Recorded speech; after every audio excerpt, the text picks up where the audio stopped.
Voilà, alors comment est-ce qu'on rentre un peu plus précisément en position avec la technique des immanquables selon Toto? Eh bien, je regarde des bougies Ekenashi et la clôture du chandelier traditionnel. Pourquoi? Parce que je considère que la bougie Ekenashi est un excellent moyen de visualiser la vitesse des cours. Et en l'occurrence, la bougie Ekenashi avec un grand corps rouge montre que les cours sont en train de prendre de la vitesse dans la direction baissière. A l'inverse, la même chose en vert nous indique qu'on prend de la vitesse côté haussier.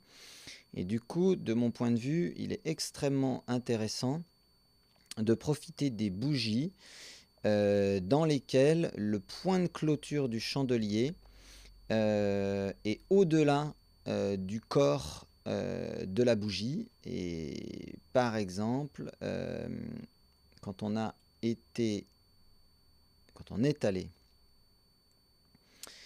chatouiller ici une zone d'opportunité vers 8h30 dans un mouvement baissier, eh ben, je vais attendre d'avoir une première bougie Ekenashi dont la clôture du chandelier traditionnel se place au-dessus du corps Ekenashi.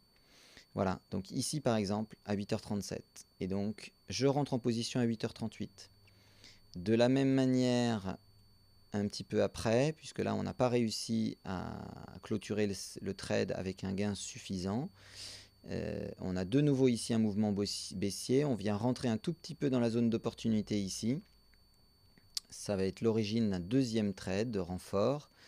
Et là, c'est à partir de ce moment-là, à 9h00, qu'on a bien le phénomène que je vous décrivais plus tôt, c'est-à-dire une bougie Ekenashi dont la clôture, enfin la clôture du chandelier traditionnel est au-dessus du corps Ekenashi. Donc là, on va rentrer une deuxième fois en position et on voit bien que on a bien fait. D'ailleurs, là, les deux trades vont être gagnants puisqu'on continue à monter allègrement.